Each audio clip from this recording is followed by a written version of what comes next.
Hey everybody, welcome. It is the moment that we have been waiting for. It's the final episode of The Last of Us Season 2. And before Evan and I get into our thoughts, we want to have a special guest once again. We have to. It's live again. As only. Soon as we sat down to record this, Mama Noctis herself has chimed in with a text. She also was watching the final episode, and here's what she said.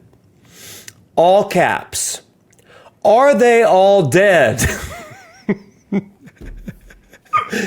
is important to note that my mother is a show-only watcher. And so I responded, well, you'll find out in season 3. To which, again, all caps with some exclamation points this time says, is this the last episode of the season? And I said, yep. She said, for 2 years? And I said, possibly. Maybe. And she said, do you know how old I'll be then? Mama Noctis is not in a good way tonight, y'all. And, no one should be. I'm kind of with her in some ways, and I know how it ends. Yeah. I know the story because I played the game. Evan, what is this episode? Convergence. First of all, our deepest appreciation to Mama Noctis. We love you, Mama Noctis. Thank you so much for all that you do. To your mother, thank you for birthing Wade. We appreciate his existence in the world, the way that you raised him. It's nice. He's just a really gift to all of us. But I'm so glad that you didn't have to have an aquarium C-section that failed for me, so thank you. Correct. Jumping a little ahead. That's okay. Yes, we'll get there. We'll get there.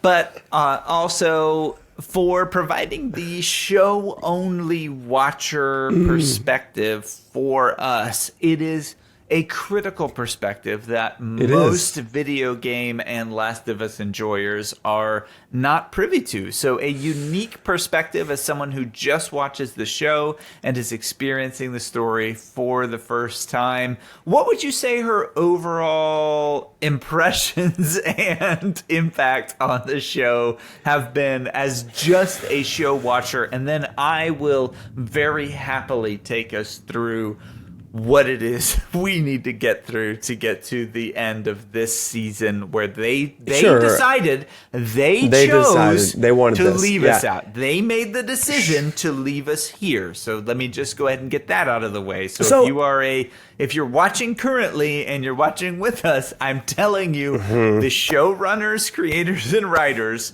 made a conscious decision to get us from where we were to where we are today. And they decided to leave us here as our cliffhanger.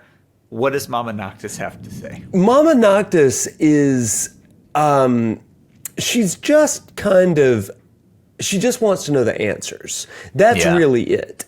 So it's like, I haven't talked to her at length about any of this. I think we're going to maybe talk about it this week because I was afraid of like spoiling things for her. But now it's like, you're a good son. I just don't like spoilers for me. But I'll answer her questions, and she has tons of questions. Yeah. Like it was throughout the season, it was like, why are Joel and Ellie mad at each other? Yeah. Why are what's wrong with Ellie? what's cordyceps, precious? Like, who is Abby? I hate her. Like it's. But that's a fair question. That's a fair question. Who is Abby? Given where we started, and given where we are. She was like, who is this ski lodge team that's out for blood? Like, I hate them all. And it's like, they're bad news. Time skip. So she just was not happy about that at all. And then she was like, and what, now they're just gone? They're gone? This was episode 3. Ellie and everybody in Jackson are just going to be sad now? It's like, well, just keep watching. And it's like, oh, so Ellie's on a revenge tour now. Okay, well, you got that. That's good. Good. It's like, she's real frustrated, but she's not she doesn't not like the show, but she is frustrated, which I think is really interesting. Because I think even for me, I'm looking at Ellie and these characters and I'm like, stop making bonehead decisions. But you know what? That's exactly what I did to the ending credits in the game as well. So maybe that frustration was one of the director goals. You know? Well, now, let me say this as well. We're going to be a little hot on this episode, I do sense, but it's just weird to have this episode, which feels so crammed with a lot of things, superfluous in some ways, and really kind of feels like meaningless to a show watcher. But it's on the heels of what I might consider one of my favorite episodes of television last week. I loved that episode, and now I'm just like, there's some whiplash happening here where I understand context, but I don't know. So let's get into it. Let's just address that right out the gate. So last week's episode was a kind of like Ellie's life, adult life quarterly retrospective. That has almost nothing to do with the plot of the show before this point or after this point. So last episode, which was phenomenal, was almost entirely, in my opinion, an extension of the end of season 1, more so than it was an episode of season 2. Do you think it should have come earlier, like episode 1? No, not if I'm writing the show and going for the themes and the resolution that I'm going for. Like, yes, 100%. This was one of the this is the culmination of episode 1, and you 100% couch this as a teaser and penultimate moment and like near the hinge point of season 2. Now, if I knew 100% that someone who watched season 1 would watch season 2, would watch season 3, and that like they had no choice but to watch it all the way through, 1,000%. Last episode, season 2, episode 6, I think is the correct. No, last episode, yeah. Should have just happened at the end of season 1. Yeah. Right? Because if you knew that everybody was going to watch everything all the way through, you could. But from we're watching it week to week, there's lingering resolution from episode 1 that is then hung up that you don't know that you're going to get in episode 2, the end of episode 2, and then you hold it until the beginning of episode 6 so that you have momentum carrying into episode 7. That's just the TV week to week watcher element of it. It 100% makes sense. Yeah, it makes that being sense said, to me. It's palpably unsatisfying. Yeah. Right? Honestly, that's kind of where I am. Like last week's episode, I was very satisfied. This week's episode, it's just like it just ended. Like I think I was telling you before we got on this call. Yeah. I wish that this season was like 13, 14 episodes, and we took a break for like, a month or so. Like really let the first arc happen and be like, but it'll be back in a month. Okay. Or something like that. Let me make an analogy that is entirely undiscussed and potentially not applicable to what we're talking about. Okay. So you're a sports watcher. Sure. And you're a sports enjoyer. And you watch sports, and when your team goes down in the first quarter, you're not quite as worried because you've got 3 quarters left, right? Yeah. And when your team is down at halftime, you say, you know what? If they accomplish this in the first half, then there's no reason that we couldn't accomplish this or more in the second half. But as that first half of the third quarter transpires, you put to death some of your expectations for what the game could be. Because realistically, the clock is winding down. And there's a significant amount of time that exists towards the end of the game where you realize, I have to reconcile my hopes for this game with the realities of this game. And I feel like for us, this episode is going into halftime. This is the halftime speech that the coach is giving to say, whatever has transpired in the first half, we need to understand what might transpire in the second half. And the context that I would give outside of that is we have couched some things as saying, we don't know where they're headed in the first half, that now we have to legitimately examine in this interim period headed into the second half of the season to say, were these buried with an intention for them to propagate themselves and grow into expanding themes? Or what are we doing here? Yeah. And what might be next? I'll turn it over to you. Yeah, I am not really sure. The difference for the analogy for me is that you wait 20 minutes for halftime. And then the second half begins. Here we are waiting a much longer period of time. And my fear is that this first half of the season was so tumultuous that over the course of a year and a half, people just forget about it and give up. And I don't know if the cliffhanger of Abby wakes up and it's Seattle day one, I don't know if that's enticing enough to be like, I want to find out who this person is. Explain what that is in the context of the show and the game here for the sake of our conversation. Because normally we go beat by beat through the episode and we talk about the theme and how it's developing. But this so impacts everything about this episode. We can't do that on this episode. It wouldn't do it justice. So why does it matter that this episode would end and it's Seattle day one and Abby and everything? Because we didn't know how they were going to build up these characters from episode at 2-ish until now, and the answer is minimally. Here's the thing, for show only watchers, this is a different experience. I know what happens with the rest of this story, and it's a great story, and I really enjoy it. And it still could be a great story. And it still can be a great story. So I have hopes that are pretty founded for what season 3 and maybe season 4, according to Craig Mazin, says, could be, right? I have high hopes for it, but I'm thinking about my sweet Mama Noctis, right? And I'm thinking about her context is Abby and her entourage killed Joel. Abby and Abby's entourage is now dead, but Abby then comes in and kills presumably Jesse and Tommy.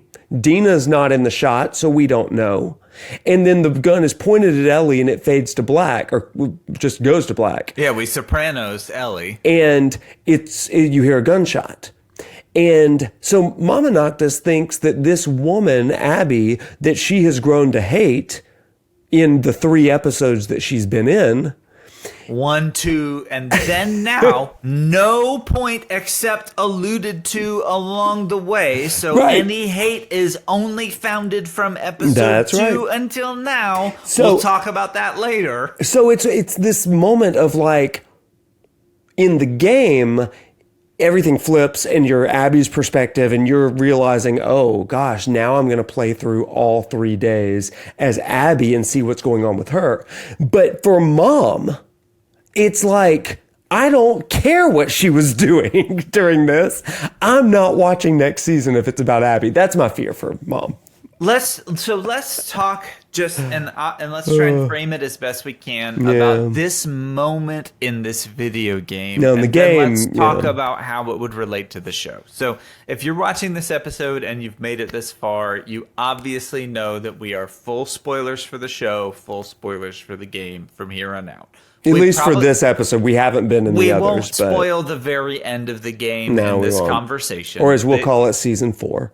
Yeah, who knows? It's not relevant, but okay. So for me, this moment in the show, as it would correspond to this moment in the game, was one of my holy moments in gaming, period. It was amazing, yeah. Only a few of those. So I think it's the appropriate time to talk about where were you when you experienced this moment? Would you like to go first? Or would you like... I'll go first. It was during COVID, so I didn't have anything going on really because this game came out during that. So I'm playing the game. Which is insane. To play, it was 4D for me because I was living a pandemic and playing one. So I finish up this segment with Ellie, and just like in the TV show, Abby takes aim. You run into the theater or the lobby of the theater, and Jesse's down unceremoniously. Tommy's on the ground, and then it progresses. But then the perspective shifts over to Abby, and you are in, I guess, the stadium, I guess, is where she is. And she wakes up, and it's just like in the show, but you're taking control. But the difference is you can keep going. Now, for me, I was like, oh, I thought that I was toward the end of the game. This really is like maybe half. Yes. And it was like the whole game opened up for me in a whole new way. And I was like, yes. What am I about to do? So, for context, if you are playing this game for the first time, you have played this game and you have done flashbacks for Abby, where you run through the snow and you hit Joel with the golf club. No, you don't. You see it, but you do play as Abby early on. It's not like a quick time event where it's like press X to bash his head. Like it's not that egregious. Well, it is with Ellie and Nora later on. Well, they thought they could have done. They really did. They're like, no, it's Ellie's perspective. That wouldn't make sense. So you play. That's exactly it. That's exactly Ellie's perspective. So you play the game for about the same amount of time for my playthrough that you played the entirety of game one as Joel, and then like a few little puzzle times as Ellie. And you get to this point in game two. So we're in Last of Us Part 2. Yeah. And so you have played the entirety of the first game as Ellie-ish with Abby just as like contextual cutscenes up to this point. Game stops. You start a flashback as Abby. Does it start with the flashback, or does she wake up? Well, she wakes up and she's in the stadium, and you do the whole thing. And so you go through the stadium, you kind of learn her life exactly like the show does.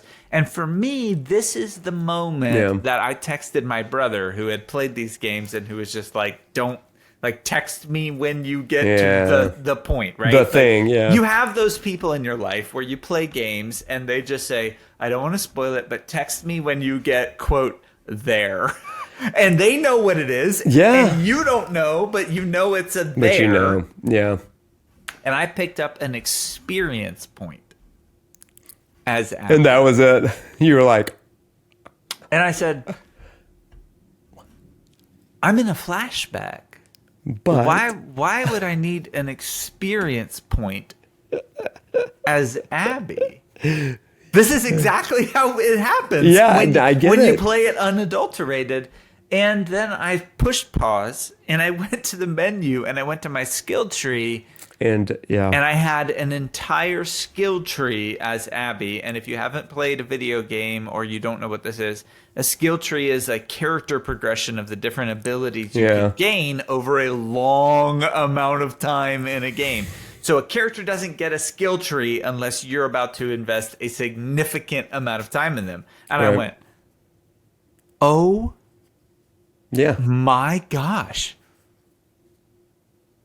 I'm halfway, maybe through the game. Yeah. And then I realized that the entirety of what I experienced up to this point through Ellie and Joel, I was about to experience probably in some experience also through the perspective of Abby. And in gaming, in just the pivot on that moment, it's probably top 5 for me. It's amazing. Oh my wow. Yeah, it's amazing. And so that's what they were trying to capture with this episode in television. Yeah. And that is why Wade and I are sitting here going, oh boy. I just don't think it works the same way. Oh boy. You can hear it in my voice probably, where it was like wow, wow, wow, wow, wow. And we were deferring the wow, wow, maybe. And then we got to this point and we're like, maybe not. Well, and again, the thing with the game, playing as Abby really frustrated a lot of gamers. Big time. Really, really frustrated. But here's the thing with the game. They didn't make it into 2 games. You've got the game, you're playing it, and what do? Well, let's just see where it goes. Let's just see where, like, you have to, like, that's The Last of Us to a T. Yes, that's it. Let's just see where it goes. Let's just see where it goes. And the show doesn't get that same grace, I guess. How do you earn that credibility in a television show? I'll tell you. We'll discuss it. But here's an easy way to earn that credibility with this television show. Have another episode next week. It's like, don't make them wait 2 years. That's what I'm saying. Surely it's not 2 years. But here's the thing. If they had done that in the game, if it was Ellie's story and then you have this moment, and it's like, but there's a skill tree to be continued in part 3, people would have dropped off, and the story that is worth telling would have never been told. And that is what I'm afraid of for this next season. I'm writing it down. The story that was worth telling would never have been told. That is the quote for me of this entire season, of this entire series. The story that was worth telling might have never been told if you ended it this way right now and made people wait. Yep. Wow. Well, wow. I just, like, I've said it, and like we've tried to hold off on a lot of this stuff. I think so much of this season has been really, really good. It's been some amazing things. It's been amazing television in a lot of ways, but I knew that this sort of thing was coming, and I knew that 7 episodes was going to be short anyway. But I've really tried to suspend a lot of judgment to kind of say they could pull it off in a way that really clicks. But the more that we've kind of talked about it, I'm like, it was a huge miss to not do a 10 to 14 episode season. This is the reflection point. So you and I think it's important to understand. You and I did not choose this as the reflection point for this television show to tell this story this way. You did not choose it. I did not choose it. As far as I know, you were not consulted on this being the ending point. No. I was not consulted. So we are experiencing this in real time, and we like to enjoy things as much as they can be enjoyed. And, and the storytelling that exists within the show is still, I think, very much intact. The problem is that they have an obligation to a spoiled story for the game. So if they are not going to subvert the story of the game in any capacity, the subversions that were told to get us to this point, to me, to get to the point where we almost end exactly on the break with the exact story beats, Jesse stumbling out of the theater, his face less damaged because the actor is more handsome than the polygons. Am I wrong? He's very attractive. He stumbles out, and his face is very intact compared to the game, because in the game he is quite grotesquely dismembered in the face. Yeah. And then he falls out. They chose to end the story at this point. Now, where you end up, and if you watch this show in the end, and you just watch seasons 1, 2, 3, and or 4, and or whatever happens in the future, for you, if they wrap it up and it's a great watch all the way through, this is going to feel maybe a little disconnected. But our point of doing this week to week is that we want to judge video game experience, story experience in the show, and then the way that the themes intersect themselves. And so for us to end right here in the same place that the video game ended, while changing as much as they changed about the story, to arrive at objectively the exact same place when the game turns over, leads to a lot of questions. What do you think? I feel like I'm talking about the remake of Final Fantasy VII all over again. Like, it's just like, if they're not going to change anything, why did they do all these things? And then the whispers came and blocked the bullet from Jesse. exactly. Ellie/Zach. Hey, It's Loveless, just bop, bop, bop, bop, bop, bop, bop, and then the QuickTime event, and you can circumvent it. That's exactly what it is. And then Kate Sith walks in. And he's like, hey, kiddos, this is how we did it. And I don't have any reason to tell this story in the context of a play, but for some reason I'm the narrator, and you accept it because we're near 85% of the way done with the game, so you're just ready for it to be over. I'm Kate Sith. Bye. Bye. Anyways, that 2-minute segment was just for the Final Fantasy fans. It really is. If you're Final Fantasy fans, you've been fed. So there we go. Okay, so like, here's the thing. Like, I do think that this episode did a number of things well, and I do want to talk about some of those things. The way that it ends is incredibly frustrating, and it does color the rest of the episode for me, personally. So, with all of that said, what were they doing with this episode from the beginning? What are some things that you thought were interesting? What were some of those deviations from the game that were kind of interesting? So the first 28-ish minutes of this episode, Jesse is the main character. Oh, absolutely. Which is great because we've liked him, but he really got screen time here. Jesse is the main character. Yeah. And we find out very quickly that the reason that Jesse is the main character is because we are backfilling until he gets shot in the face.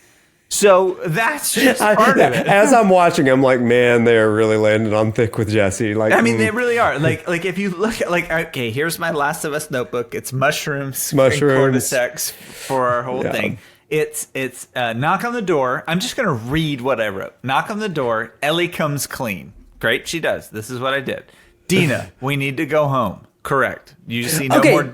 So that part was really good. We'll get to it, but continue. No, I think it's a good time to talk about it. Okay, now. So I really liked that part because Ellie comes clean about the things that now we as the viewers only know. Yep. And 100%. It's like, okay, so Joel wasn't innocent. It wasn't just like a father's love for his daughter, but like he took away somebody else's father. And this is Abby's revenge. It's a little bit more justified. And so Ellie shares that with Dina, and Dina's motivations change. It's like Dina, we should go home. Oh, we love Dina. We're like 1,000,000% Dina fans. Love Dina. Yeah, like Dina in the game. Like not Dina a lot of Dina in this episode, though. Well, in the first part, this is Jesse's episode. Okay. It's Jesse's episode. So the first half of this episode is Jesse's episode, and I'll go to my grave saying that. I know you will. So Dina augments that a little bit, but she does. When Dina finds out more information, Dina's opinion changes, and I think that there is something to talk about here in the nature of the themes that we have talked about. So everybody's going to want to talk about the end. Everybody's going to talk about the game and how we get here and this kind of thing. But let's talk about the idea of your convictions and motivations as an individual as persistent to the relevant context and information. Man, that's what I loved about that segment, because it's like, Dina has been very headstrong. If I had a chance, like if I knew that the killer of my loved ones was out there, I would take the chance. I would go for it. I would go after them. And so she's been headstrong, cheering Ellie on in this revenge tour. And so in light of new information, Dina shifts gears. And to me, that's such a human thing. And we're all met with those moments. Like, we're dead set on one course of action, but in light of new information, it's like, do I really stick to my guns and see this through, or do I shift course? And for Dina, she's shifting course, which is so hard to do. And it's something that Ellie can't quite do. Well, I think it is something that's really difficult to do, and I think it's worth taking a minute or two for us to discuss a little bit, which is, in your life, there are times where our preconceived notions are met with reality or new information, and those things can be difficult to reconcile with. So for those of us who are listening, and I know that this is something that you will talk about often with your students, when things change that shift their reality, where they've got new relationships, new information that change some of their preconceived notions, or things would happen in our lives that would shift how we feel about something that maybe is really a deep-seated conviction, like Dina's bend on avenging Joel. Yeah. What would you say is helpful to help process those, and how should we interpret those emotions into action in a scenario like this, where in Dina's case, she kind of shifts her perspective and kind of changes her mind based on the information that's presented? How does new information and new challenges to preconceived notions impact us as a person, and how do we digest it? It reminds me of something that Richard Branson once said one time, entrepreneur, businessman. He was asked about some of the failed endeavors that he and his business associates had done years before. They were like, "Do you regret it? Those are pretty bad decisions that you ended up making for somebody that doesn't make a lot of bad decisions." And he was like, "Let me be clear, I did not make a bad decision there." And the reporter, or the person talking to him, was kind of like, "What do you mean? Like, it ended terribly?" He said, "No, I didn't make a bad decision there. The outcome was not favorable, but given the information that I had at the time, I would make that same decision today because it was a good decision. In light of new information, I would probably do something different." And I think that's the way most of us are. So it's that question of, with new facts, figures, or details, would I continue with this source of action? And I think that's a good preemptive thing, especially if we're making any decision in life. It is, what do I need? What information would I need in order to not do this thing? And that begins the question asking process for us. Like, okay, well, is that answer out there? Is that detail out there? And then if you find that answer, do you carry on with your plan? That's a really difficult thing. Well, that's where Jesse finds himself in his relationship with Dina in this episode, where we get a lot of rapid Jesse development, where he says, "Now that I know that I'm potentially going to be a father, it's X, Y, it's time and Z." for an exposition dump. Right, it really is. I mean, it is this like, here's how cool Jesse is. Here's how cool Jesse is. Here's how cool Jesse is. And he's then, so cool. Blam! We're gonna shoot him in the head. Like, it was. He was so cool. Oh, it was tough. It was tough. For me personally, I knew where Jesse's fate landed, and I knew where Jesse's journey began in episodes 1 through 3. And as for me, it's the lack of any Jesse development outside the shotgun savior moment where Dina's in a cage that made his death, to me, empty. Ooh, empty. Okay. In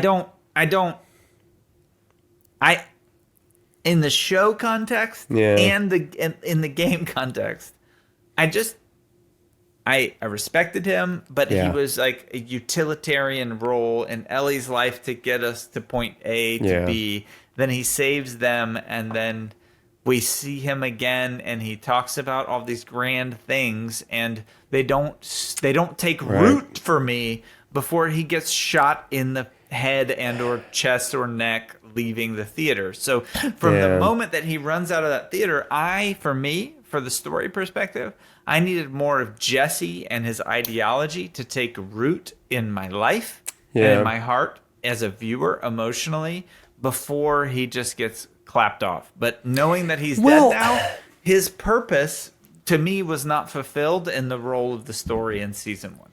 Well, so I do differ a little bit there. I agree with the idea that his role and characterization was a non-starter, really, for that.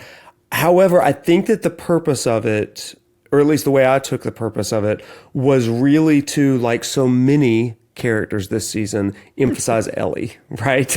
It's like every character that we've really seen has drawn out something or told us something about Ellie. And that is good characterization. We do have some critiques about that, of course, and we've talked about those a little bit. But with this particular one, this was a note that I actually did write down.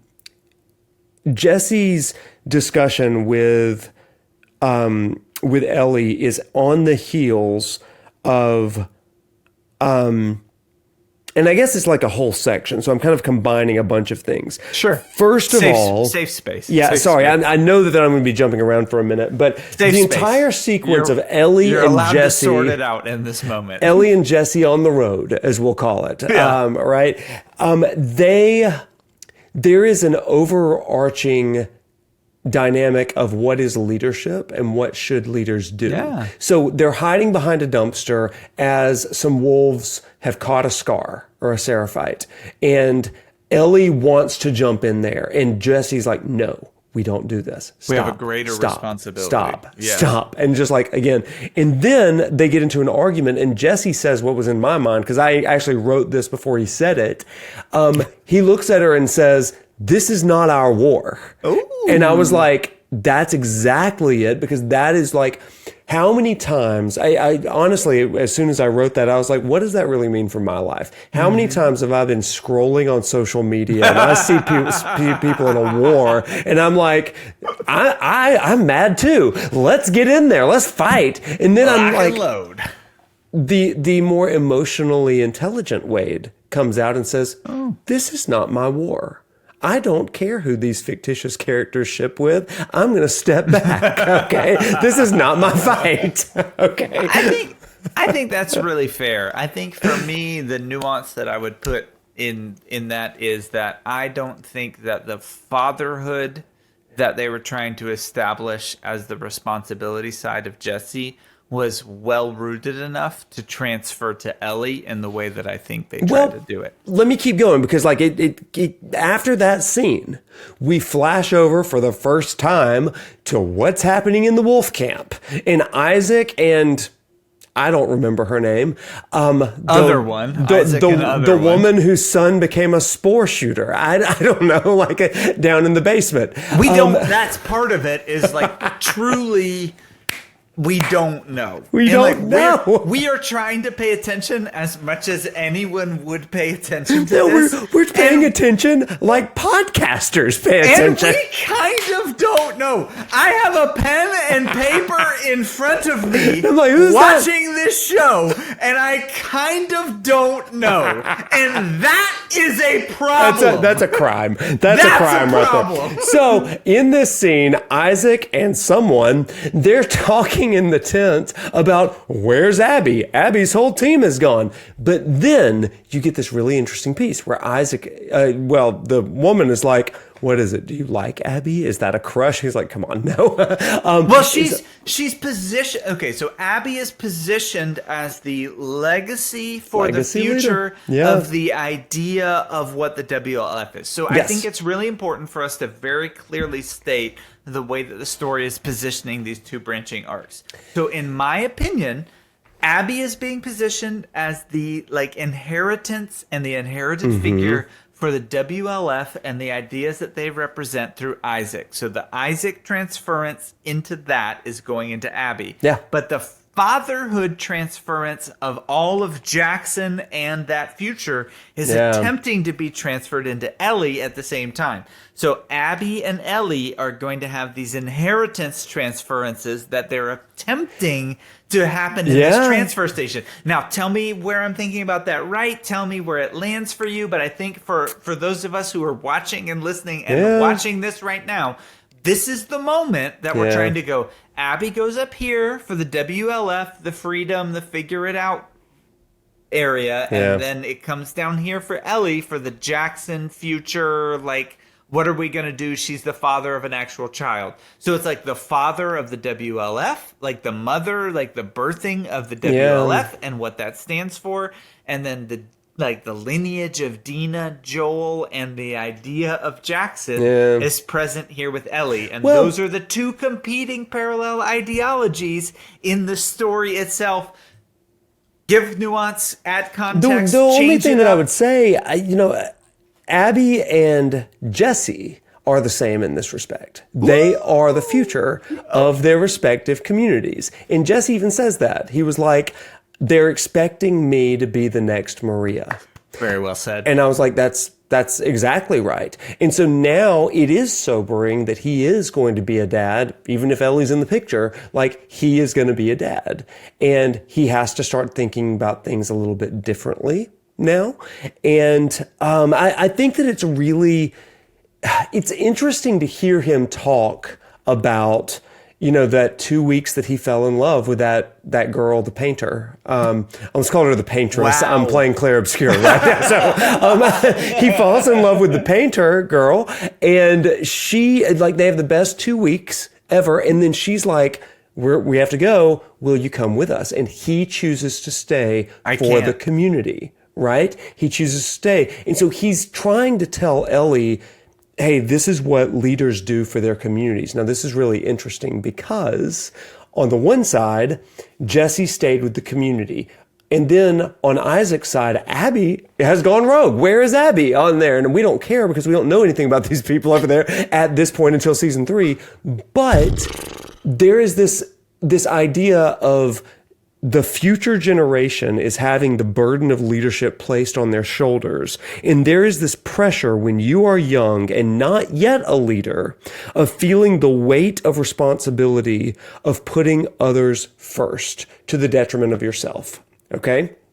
And so Ellie here cannot think about the larger community because, as she says, my community went down. She, as Maria said in episode 1, maybe 2, she and Ellie were refugees. They were outsiders. And while Joel kind of accepted his place in the community, Ellie still feels like an outsider, as though Joel was her link there. And her link to the community was gone. And so, I don't think Ellie ever had an intention of being in charge of Jackson. And I don't think anybody ever had that intention for her. Instead, it was Jesse. So Jesse's trying to place that level of responsibility on someone who is like, you can't stick to me at all with that. It's just not going to happen. Yeah. So again, competing values, competing sort of things. But I feel like as we move into future seasons, this is what I was thinking. These lessons of what does it mean for you to take care of your own family system, that your oikos, as the Greeks call it, right? Yeah. How do you take care of your community that's chosen moving forward? Will you be willing to do that? Now, it is also interesting. It is also interesting that Jesse puts the burden of leadership on his own shoulders, or it's hoisted upon him, and it gets him killed. So, that there is a leadership lesson there as well. Well, so how do you balance the Ellie-ness and the Jesse-ness of it all? Well, I think that would be the undiscussed impromptu question that I would ask back to you is, what does it look like to balance personal conviction with collective societal or cultural responsibility? But isn't it's a fantastic question that this episode asks that I think will be entirely dismissed because of where it ends. It will be. But it's there. The first 35 minutes of this episode are such a masterclass in collective responsibility and then collective impulse and then individual desire and I don't want to use the word responsibility in both contexts, but so I'll just say it this way. So Ellie has a responsibility collectively to the society of Jackson somewhat, but more so to her role with Joel, right? And so her tension exists between those two. Yeah. Jesse's responsibility is almost entirely to Jackson, to the community, and then almost very little to Joel, but in a strong way to Dina and Ellie. And so his tension exists between getting them back to Jackson and managing Tommy. And so his entire pull is really, I think, most strongly to Jackson and the community. And I think he articulates it in that way. I recognize the pain and what you're dealing with, but we need to couch it in what we deal with, responsibly within the relationship with Jackson. And Ellie is more to Joel and less to Jackson. Evan, and so it's the negotiation between the two that you've talked about. What do you think? It just hit me that Ellie is doing in this season what Joel did at the end of season 1, just in reverse, right?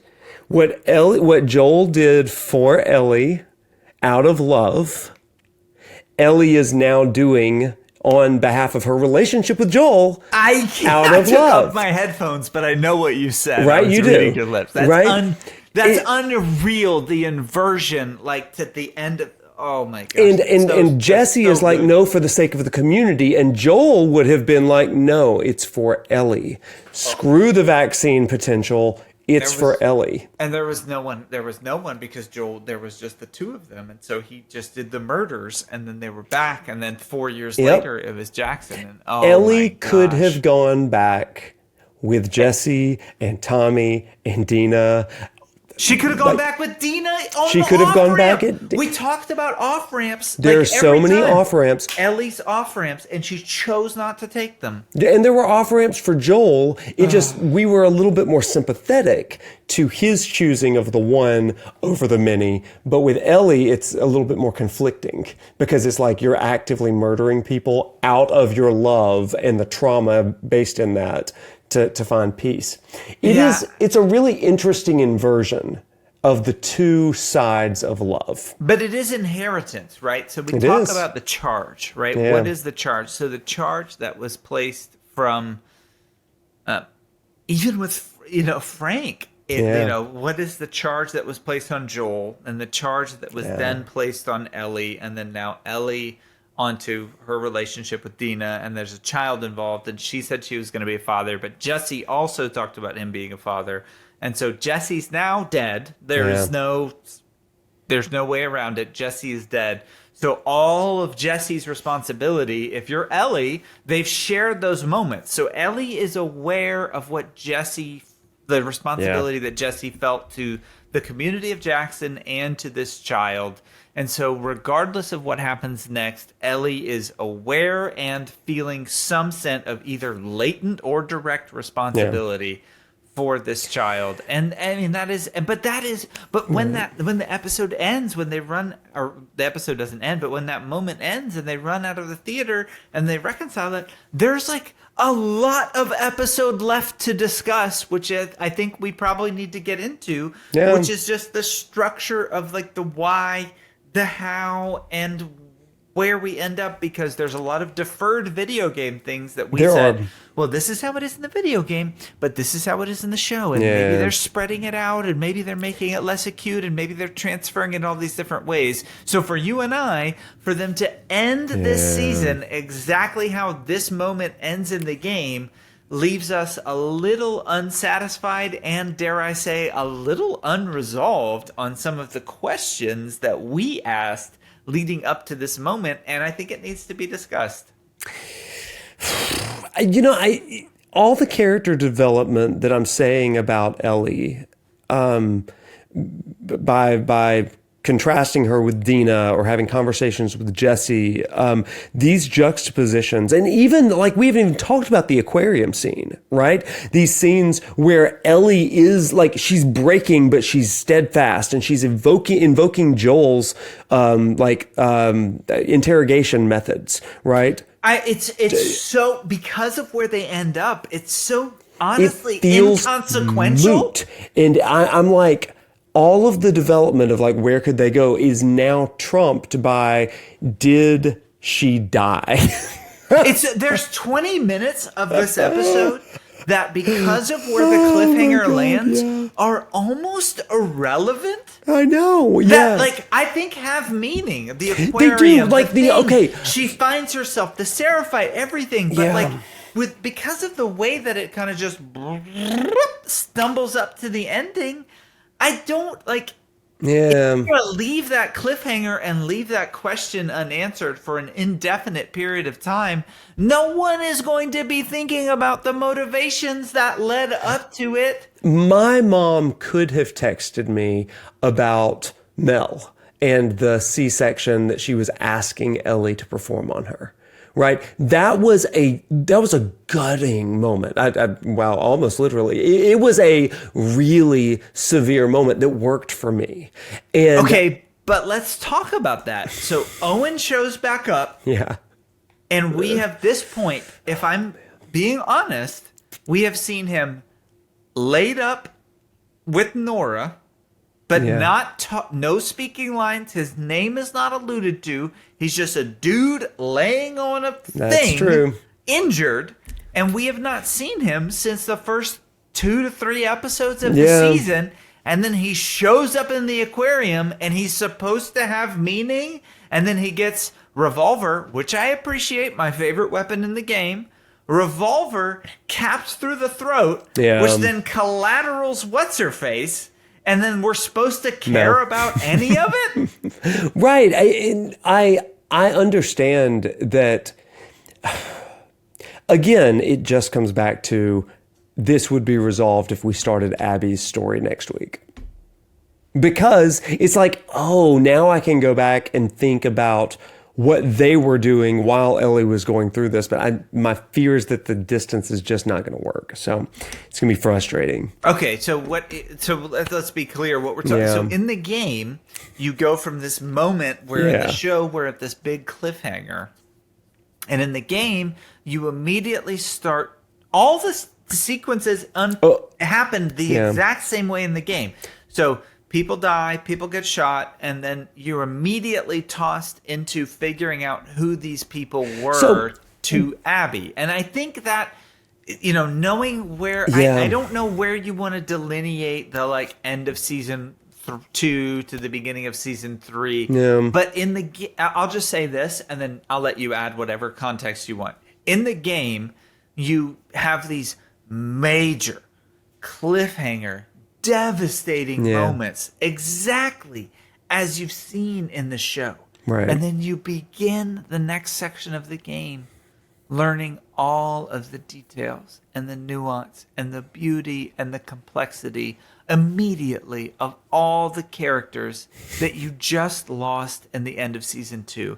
And so in season 2, in the end, we have this major cliffhanger. Yeah. But in the game, you part of the driving point of you wanting to play the next section of the game is you get to understand these characters who have real lives and real emotions and real experiences. Right there. And you jump right into it. And it's one of the driving factors that makes you continue to play the game. That's it. Is that you just saw the tragic end of a number of these characters, and you get to figure out how and why you got there immediately. Here's what it is, Evan. We don't get that in the show, so what are we doing? Here's what it is, Evan. The game puts you in this really unique situation where it prompts you for button presses and trigger pulls when you kill Nora, when you shoot Mel, when you shoot Owen, right? You're pressing these buttons. And then and so you're like, yeah, I hate Nora. Let's get her. Owen, you were there. Mel, I don't care about you. Yeah, you're pregnant. Yeah. I don't care. Yeah. It's just like a bloodbath, right? And then you start with Abby and you get to know all of these characters. And it's like, whoa, this is day 2. Oh, Abby and Nora are saying goodbye. Nora's going to die today because I did that as Ellie, and you start to feel really conflicted. The game does this really interesting thing. And again, this goes to my research, right? Of games create these first-person, deeply personal memories for you. And this game does a great job of creating these memories and then subverting those memories. But you're locked in the same experience. Now, this hit so well, and I can share this because it doesn't happen in the show, as we learned tonight. In the aquarium, you are attacked by a dog. The dog you flippantly shoot and kill. Okay? It's a cutscene sort of thing, and you move on and you see the Mel and the Owen stuff. When you are playing through as Abby, you are introduced to a dog named Alice. And this is everybody's favorite dog, right? I mean, you'll throw the little squeaky toy and it'll bring it back to you. You can play fetch as much as you want. That's the dog that Ellie kills, okay, in the aquarium. And when you get to that point, you're like, oh crap, that's the dog that I killed on day 3 as Ellie. I literally killed Alice. I killed Alice. And now I'm playing fetch with Alice. Not 15 minutes. Not 15 minutes later. After I just ended season 2. But now we're just stopped. It just hits so different. I don't know how you adapt this to TV, but I don't think you split it up into 2 seasons. Just because it gives too many off ramps, like we talk about, to leave the story. The stuff done between Ellie and Mel in tonight's episode was awesome and beautiful, powerful, and I really hope that it does pay off a little bit in season 3 somehow. But who again, is it's Mel? like, let's go back to who is Mel? Right who now, is we don't Owen? know. Like, I mean, realistically, Yeah. in the context of this right now, Mel means nothing and Owen means nothing. And in a television show, to couch that in eternity, which is the distance between seasons, what does that mean? And so I think the lack of the immediacy to pursue the follow-up on the story is something that I am fascinated to see, getting into some of what we're curious about. I'm curious about where they go with seasons 3 and beyond. Because how do you capture the meaning of Mel and Owen? Because you've deferred it. We've seen, like, truly up to this point, I don't think we saw Mel she put Dina to sleep with a needle or something. Yeah. That was then it. The next time we see her again, she's asking Ellie to do a C-section with like a switchblade or something. Yeah. I'm sorry, I have no connection. I want Mel to die. I want Mel to die. Why is she pregnant? I didn't even know she was pregnant. So now we're trying to shoehorn in a C-section scene. So where are we going? If I knew where we were headed and I was watching it on a binge all the way through, sure, maybe, fine, whatever. But like, who is she? And she's a baby. She has a baby? Ah! Right. It's just so many different little things. It's like death by 1,000 cuts with this, and we won't really know until season 3. And I hope that you're right, and I hope that they've been filming, and they obviously have filmed parts of it, because some of these scenes are going to be shown from another perspective in season 3. So I don't know, but I'm just really curious. And like those of us who are game players, we know that certain things are lining up. Like the reason the Seraphites have to leave Ellie when they could have killed her. Well, there's something going on that does involve Abby, right? That'll be a season 3 revelation. It's really cool once you get to it. But it's like, right now it's just frustrating because it's like a failure to launch sort of thing. I just feel like it was a big miss. One final thing, and then I do want to talk about our curiosities.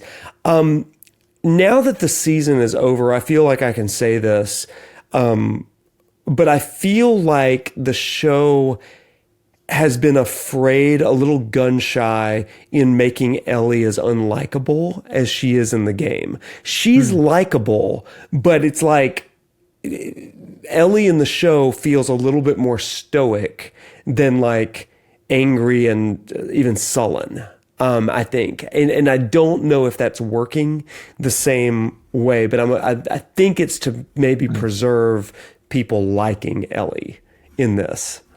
Yeah. I don't know. What are your thoughts on that? I'm just not. So to me, and it's different because you control Ellie in the game. Yeah, for it this is. First half, You're right. So when you can. This is one of the things that's complicated about a video game, is that I can perform an action that is required of me to progress the story in a video game regretfully. Right. And it has no impact on the way that the story is told after that point. Yeah. So I could be hesitant to continue the plot, or I could be eager to continue the plot, and the result is the same. Yeah. So that's why video games, I think, are special. That's why we have these conversations. That's why we do it. That's why we do this show, is that video games change the interaction. I would say this is like just like a baby spoiler, and I think that it's relevant. So I'll just say it, and we can not talk about it anymore if it's important. But there's a scene later, pretty soon after what we see, in like modern times, after the auditorium scene, the theater scene, where Ellie and Abby have a confrontation. Yeah. And you're controlling Abby, Yeah. And the computer is controlling Ellie. And in the course of the story, this happens pretty soon after what we've just seen. Now, in the game, we're going to live most of what we've seen Ellie live in Abby's version in the next season. We don't know what they're going to do. Yeah. So we don't know that knowledge. But I will say this. Controlling Abby, let Ellie kill me at least 3 times. Because I didn't know that at the conclusion of the battle or fight that Abby wasn't going to kill Ellie permanently. Yeah. And I so very badly did not want Abby to kill Ellie that I just let Ellie kill me over and over and over again. And it happens kind of right after this scene. Yeah. But in the game, that was how I felt because I had played Abby for 18 hours and I was like, or I played Ellie for 18 hours and I was like, who is Abby? I kind of don't care. Let me just see if they just let the game end if Ellie kills her. I was curious. I did let Ellie kill me in there because I thought it might trigger a different pathway. I thought it was like, because it's a game, will it trigger a branching path? And would I go back and let Abby win or something like that? Thank you for not making me feel crazy. No, because games sometimes do that sort of thing, they right? Do. And that's one of the beauties, like who's going to win and which story is going to be told at this point. This game had done so much to subvert expectations already. I was like, well, maybe they'll do that. Yeah, who knows? But no, canonically, Abby kind of goes forward with that, and like the story pans out on rails for both of them, right? It's interesting. So, I'm just really curious about some of those decisions, and I know they won't talk about both of these seasons until after season 3 is done. Like, there's just certain things that they're just not going to talk about, but I want to know those director's notes. Yeah, I mean, I think that at this point, though, to our earlier point, they have chosen to make this the reflection point for the viewer and for us. That's so frustrating. I would say the highly engaged viewer, because I would say we are among the highly engaged viewership, and so they are making it linger in this way. They could have, because we ask ourselves the question, why did they choose to tell the story this way? And this is a fair question to ask at this point. Yeah. Why are they choosing to tell the story this way, to let it linger on this moment after changing so many things potentially about who experienced it in the game? So to just arrive at more or less the identical place, minus some like character motivations and experiences in the show to the game, but to change all the things in the show along the way, in which we were just taking and putting in a pouch, saying, you know what, maybe there's a reason that they're telling to choose the story this way. Like maybe there's a reason they're going to tell the story this way, and we put this and put this and put this in kind of our bag of disbelief, and to have it land at this point, and very few things in our bag of suspended disbelief have come to roost at our reflection point, is a little bit hollow and disappointing as somebody who, I can't just defer season 3, potentially season 4. You just don't know those things.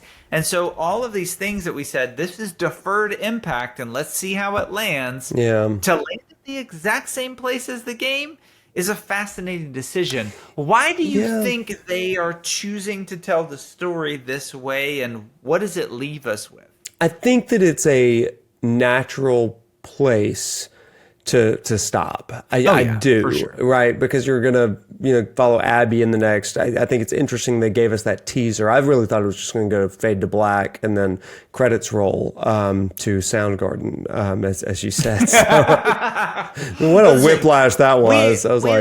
We lost Chris Cornell a few years ago, and he's the best one of the best rock vocalists of all time. So shout out Chris Cornell, shout out Soundgarden. Yeah, well, he alive and well in the credits tonight. It was a bit of a shock to just but roll credits. It's like, what is happening? Yeah. So I mean, I get why they're breaking it like this.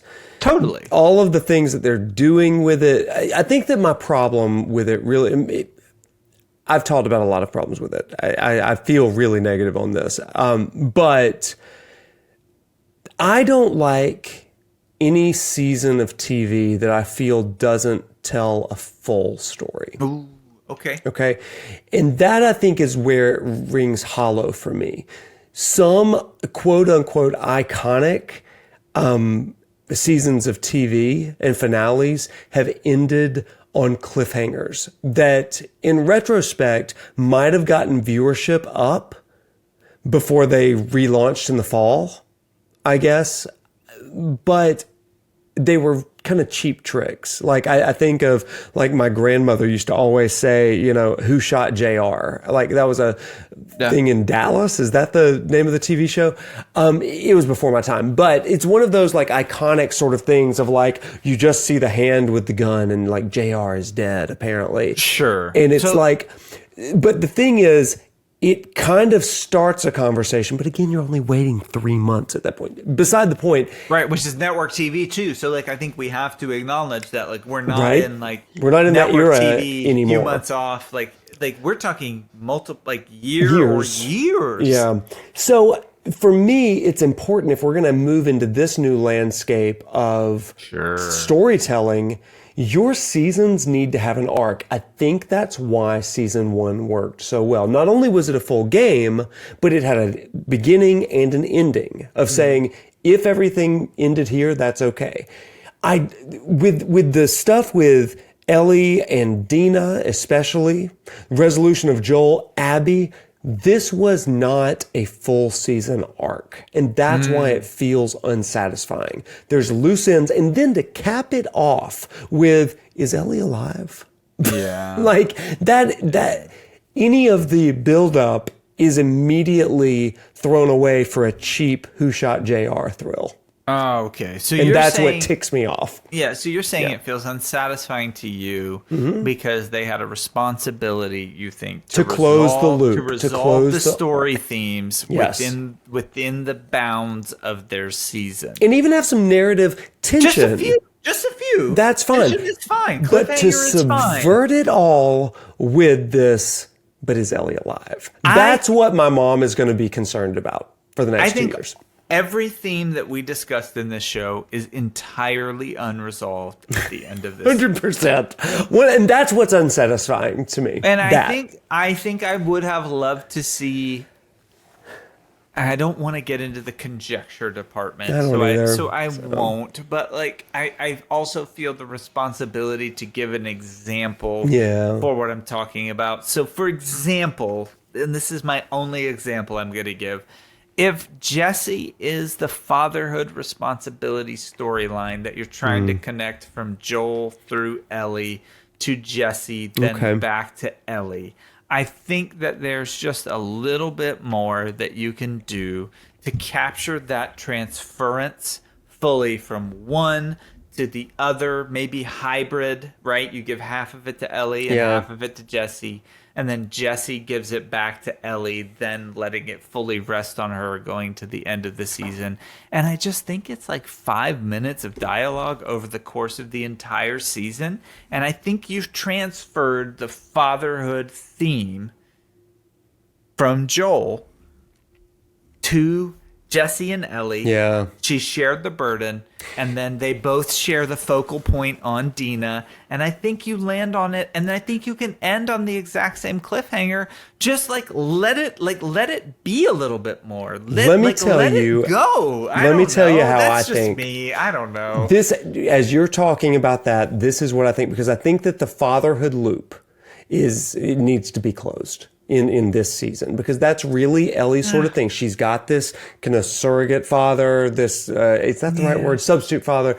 And then kind of this, that scene where she says, I'm going to be a dad, right? That's a cool moment in the context of this isn't a season about passing on legacy and fatherhood sort of stuff. So here you've got Jesse really reinvigorating that, reinstilling that in Ellie. I wish that they had done kind of like the gun scene at the end where Abby points it at Ellie. What happens, but like it's clear that Abby and Ellie are clashing, and it fades to black. And then it picks back up with Ellie getting Dina and taking her home. And because if you just show that, Ellie is saying, I'm going to go home and be a family with you. And I think that would have closed it enough. And then even cut to Seattle Day One with Abby. Yeah, but who is my problem is who is Abby at this point in episode 7? And I don't think it necessarily matters for Ellie's arc to close. No, it doesn't. But then the teaser is it opens up like, oh, we are going to get something with Abby here in the next season. So. We've only heard about Abby. I know. For 5 episodes, but really only the last 2. And then Isaac gives all of his impact for his scene. So we get literally the grenade scene and the torture scene with Isaac, who says, "You're going to tell us what the thing is." We don't see a ton of the battle with the Seraphites.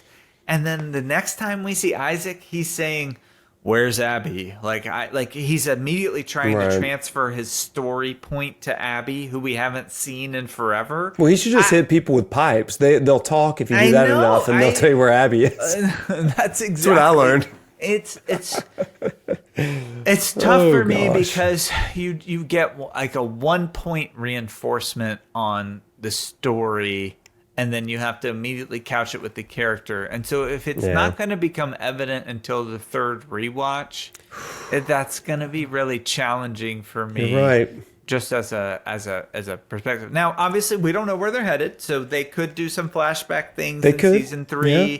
But we've also spent all of season 2 saying things like, we don't know where they're headed for the end of the season, so this is this. So this is the kind of culmination point where we have to determine if the themes and story analysis, if we're going to be faithful to the show, to each other, and to those that are participating with us in this discussion, to ask, did this resolve enough for you at the end of season 2 going into season 3? And I think that is the fairest, most honest, that no one, an unimpeachable question to ask is, did the story themes resolve enough for you in season 2 to feel confident about where we're headed in season 3? Now, I'd say maybe even just decouple the second part to feel confident enough about season 3. But and I think that's more a moment for like persistent reflection. Did the themes of season 2 resolve? But that's the question that we're asking, and we want to be both thematically and intellectually honest in our analysis of the show compared to the game. And this is when the hens have to come to roost for us at the end of the season, because I'll be honest, we don't know if we're even going to do a season 3 analysis in the same way that we did season 2. Yeah. So this could be it for us. Could be it. For our theme discussion. And that's the attitude that we have to approach, I think, the end of season 2. Yeah. I don't know if we're going to be discussing this in season 3, because I don't know if I'm going to be there or when it's going to be released. Right. So we have to put a cap on it and decide, here's where they chose to end it. What do we feel? I am so curious about the chatter that's going to happen between now and season 3. I think that if they had developed part 2 of if they had done The Last of Us Part 2 and ended it where they ended this tonight, there would not be a Last of Us Part 3. I don't think that they would have been able to finish that story. And my fear is that this is going to be one of those series that doesn't get resolved the way that it could have, because this season was shorter than it should have been. Or they knew that they had seasons 2 and season 3 totally approved, already greenlit, so they tell the story this way, season 2, season 3. Yeah. But we don't know. We don't know. So we don't know, so we can't speak to what we don't know. So you either have to tell us Or you just have to let us respond Now, to what it is that you've put out there. The best thing that they could do is Tuesday morning, because Monday's a holiday. Tuesday morning, they put out a release date for part 3. And or a season trailer, 3. maybe. And maybe a Great. trailer of being like, this is where you can expect it. And it comes out in the fall. Honestly, like that would be amazing. But even if they were like February of 2026 or whatever it is, that's fine, right? Like it's just like let us know the terms. But if the last number on that is a 7, we're in trouble. Mom is going to be in trouble. Mom is going to kill us. Mama Noctis can be like, I guess I'm buying a PlayStation. That's what she's going to do. You have one laying around, Wade? So. I have not participated in watching or playing a game with Craig Mazin. I don't know, yeah. Or Neil Druckmann. Neil Druckmann, yeah. That has not to me been satisfying and fully resolved. So yeah. I believe. I think that is the important part to say here is that I have full confidence that at full resolution we will feel satisfied and that these stories and themes will be resolved. We are responding to the delineation point for the season, and I'm so excited about the sci-fi game with Neil Druckmann. Intergalactic, so yeah. I'm so it looks excited. Awesome. And it's got the same actress as Nora. And I know it's going to be so great. good. I cannot wait. I'm already so excited. So here's the thing. This is what we're responding to is where they chose to end the season today. We cannot state enough, and I think that I speak for you when I say this, Evan. We cannot say enough how just like Craig and Neil should be applauded for this season. Like they've done an amazing job. I don't know how you tell the story of The Last of Us Part 2 in a season sort of format. And I think that the way that Part 2 of the game, like that this game particularly, was told, I'm having a hard time saying Part 2 when we've now... It is The Last of Us 2 I'm talking about right now, the entirety of the game. It is so difficult to tell that story as is, but then to break it up even further into this game, to this season format, I just think it is kind of a recipe for disaster. And I think that those are the tensions that we're feeling. In fact, when the season started, I read a few season spoiler-free reviews, and a lot of journalists were just like, it kind of felt like a non-starter. Mm-hmm. Just as it was beginning to launch, it didn't. And there wasn't a big payoff resolution at the end of this. And if season 3 ends with Abby going through day 3, and then maybe we get a little bit of a conflict and then it ends, I actually don't think that's going to be super satisfying. I feel like they need to go much further than that. Yeah, so I mean, I think I really hope they don't go to season 4 personally, but knowing where the game and how the game ends, and I will say how the game, in my opinion, resolves its themes, and by resolves its themes, I mean resolves its story as it relates to the themes. Yeah, thus letting them linger and live on. I'm pretty fascinated. I feel very fortunate to be able to get to play these games and to watch this show with this level of intentionality. Yeah, me too. And so I think that is not lost on me. So I think as I kind of conclude my kind of thoughts is that I feel very fortunate because I lived in a rich world of imagination for many years of my life, growing up and playing video games, just dreaming what it would be like to have creators and the budget and the ability to tell these stories on this scale that I experienced in the games that I played.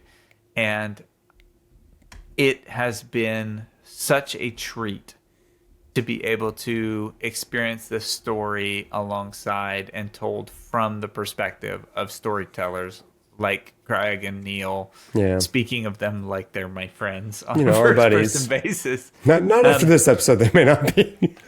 Well, I mean, like if I knew where we were going to be 7 episodes past this, I'd be able to speak to it differently. But they haven't given me that information. And you guys have my number. Call me. You know what? That's what's tough is that like I can't couch that in like the future. I have to respond to what is. And you know, if I had to put the game down at this point, I would have been just as palpably unsatisfied. I agree. In an interview, I think Craig and Neil, they were in it.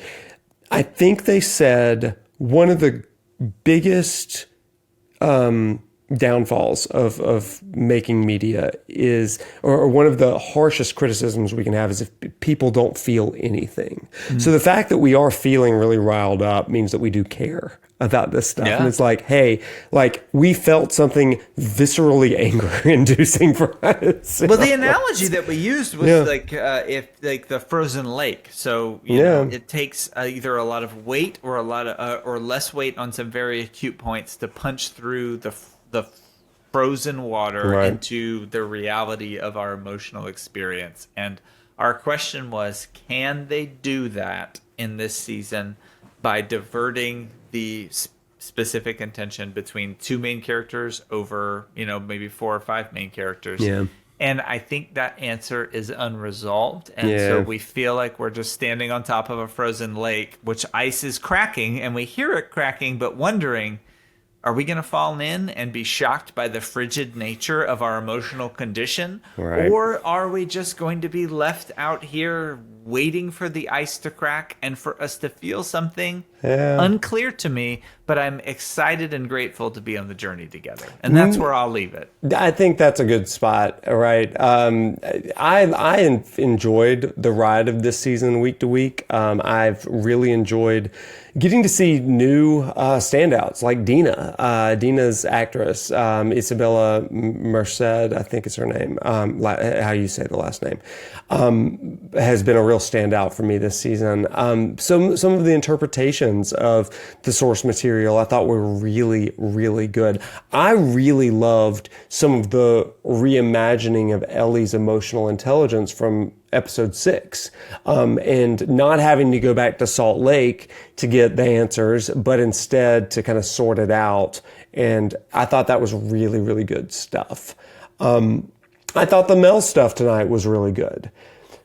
My critique's still unresolved at this point, but I am grateful for this interpretation and reimagining. So this has been a lot of fun. And let me also say, it's just been a lot of fun to do this every week and stuff. And as we kind of close out, we want to thank you all for listening and watching, because like you've made it fun with some of the comments and the content that y'all have been putting in front of us, discussion questions and all that stuff. It's just been a blast to kind of go through this season together. So we cannot say thank you enough for all of that.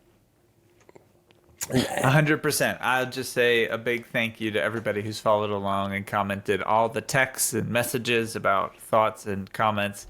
It's been really fun to go week to week through this season and season 1 with everyone, and this is a very clearly human show that expresses human experiences in a post-apocalyptic context, and all of your thoughts about your own life experience and your conjectures about who you might be in the apocalypse compared to who you are now have been some really enjoyable conversations this year. So thank you everyone for following along, and thank you for commenting and hanging out with us as we kind of examined The Last of Us season 1 and season 2. Yeah, for sure. And we are still a channel. And so we're going to continue doing new things as we move into the summer. We've got some really great stuff. For those of you, you got a little bit of a shout out earlier in the episode, but for those of you that do like Final Fantasy, and even if you don't, we are doing a summer series on Final Fantasy X, which is very beast themed. We felt like it was really good and very lighthearted after Cordyceps for a very long time. So it's going to be fun, beach fun. We're also going to be be looking at the Pilgrim's Progress and a number of other pilgrimage sort of stories and tales throughout the summer to supplement our Final Fantasy X stuff. So some light summer reading. Don't worry, I will guide you through it. And then we've also got some really other cool stuff. As you may know, Final Fantasy and Magic the Gathering have been doing a collaboration, and we are putting out some content related to that in the coming weeks. So make sure that you like and subscribe, hit the bell so you know whenever we put out a new video and all that stuff, so you can stay up to date on Final Fantasy content as well as Magic the Gathering, as well as other interviews and just episodes that we're going to be doing to talk about life, pop culture, and new lessons that we can learn. So that's it. It's going to be a fun time. So my question to you, Wade, is when you're lost in the darkness, you wait 2 years for season 3, I guess. We gonna look for the light best as we can. Sorry, Mama Noctis. Keep the light on for us. We do. We'll see y'all next episode. Bye-bye. Bye, everybody.